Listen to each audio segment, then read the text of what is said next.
What's up, review crew? We are back with another review of Stranger Things 3 this time, man. We are making our way on up.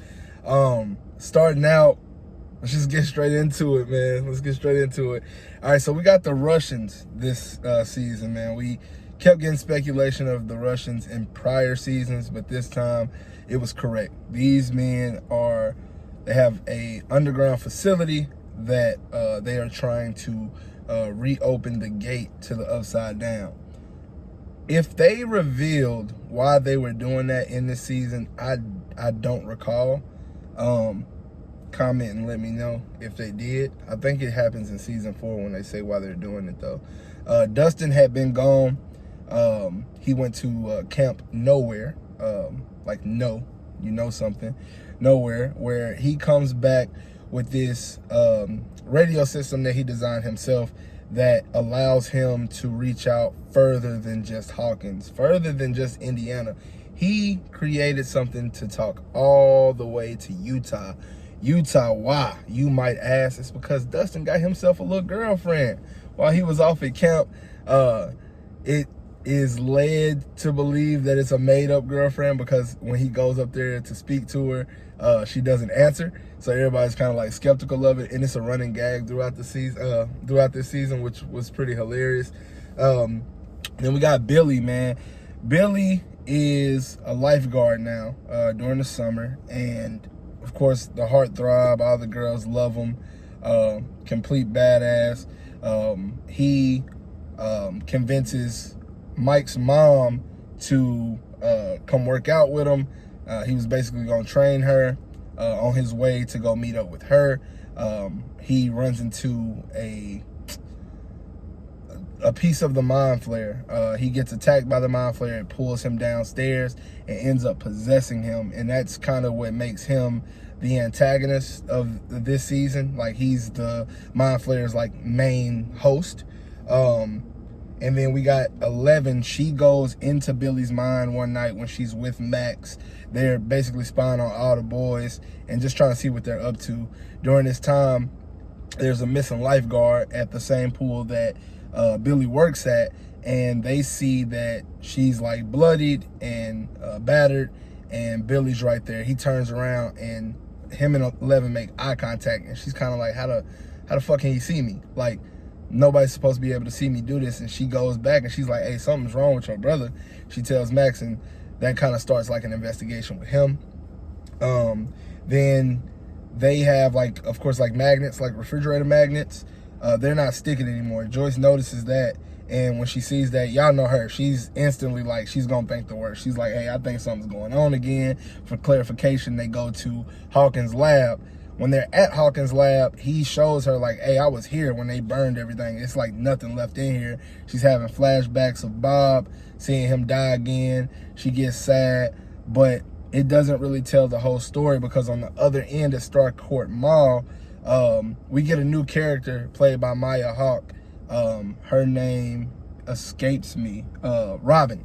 Robin is working at Scoops Ahoy with Steve, and they're listening to like the Russians talk, and Dustin knows it's Russian, but he doesn't know how to dissect it.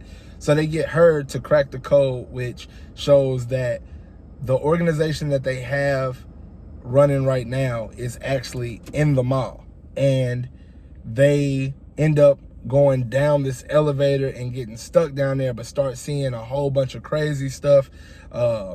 Military guys down there, this strange green goo that's down there, and they know, Steve and Dustin know what this could be about.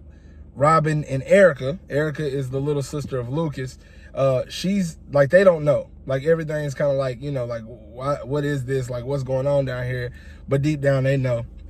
Then we get the Mind Flayer. He, during all this time, he's building an army. So what he does is he basically gets his hosts to kill people. When he kills people, he decomposes their body, and then he adds that to himself. But before doing that, he was just getting everybody a piece of himself to move around and kill more people as he started to build and build and build. Before we get that visual of him absorbing all of these bodies, he had about 20 bodies racked up that he ended up absorbing, Billy, of course, being the main one. Then we got the final battle. So when the decomposition happens with the bodies and they all start to formulate into the Mind Flayer, he attacks Jonathan and Nancy in the hospital when they were going to go visit one of the other hosts, this older lady. But the Mind Flayer was probably like the size of, it's probably like 7 foot, 8 foot tall or something. You know, it's big, but not that big. He's absorbing all of these bodies inside of himself, and he becomes massive. Like, and I'm talking about huge, like the size of the mall, like the food court in the mall. He was like taking over that whole thing. And that's when the final battle happens. When it occurs though, 11 can't use her powers. He's stuck. He bit 11, and when he bit 11, something got lodged into her leg, like a baby, like Mind Flayer basically got lodged in her leg, and somehow it fucked up her ability to use her powers. So they had to fight like everybody else had to fight this time around. During this time, they were in a grocery store before they went back to the mall. And in this grocery store, when they were racking up to try to clean her injury, they found a big box of fireworks. And Lucas explains that these fireworks aren't just regular fireworks. They use gunpowder or black powder, what he was saying. And when you wrap 5 of them, you basically have a dynamite. So they collect all of those and weaponize those in order to attack the Mind Flayer. Now with the Mind Flayer, anytime its central body gets hurt, all of the hosts do too. So that means Billy's getting fucked up while all of this is happening. Billy is trying to trap 11 and basically force her to get decomposed. That way it can absorb her. No 11, no problem. It's going to be free to do whatever it wants in Hawkins and the rest of the world. But during this time, when 11 was in his head, she made him show a vision of like his happiest moment. And she used that against him and started to say like, you know, I seen your mom. I know how much you loved her. I know how important she was to you. She would be proud of you, like, but you can't, like, this is not what you need to be doing. You don't need to be a host. You're stronger than that. He breaks out of it, tries to take on the Mind Flayer for a second, but ultimately, man, Billy gets killed. Billy dies, man. And of course, Max, she freaks out. Somewhat of a sacrifice, but during this entire thing, what's happening is Joyce and Hopper are upstairs and they're fighting this crazy Russian dude, man, a big dude. He's been giving Hopper the hands all season, and while they're fighting him, they're basically up there trying to close the gate. So when you close the gate, the Mind Flayer loses all his powers because the brain like is within the gate. So if you close that gate, he no longer has that central nervous system and it's going to shut down. So they end up doing that. Mind Flayer goes down. The kids win. The kids win.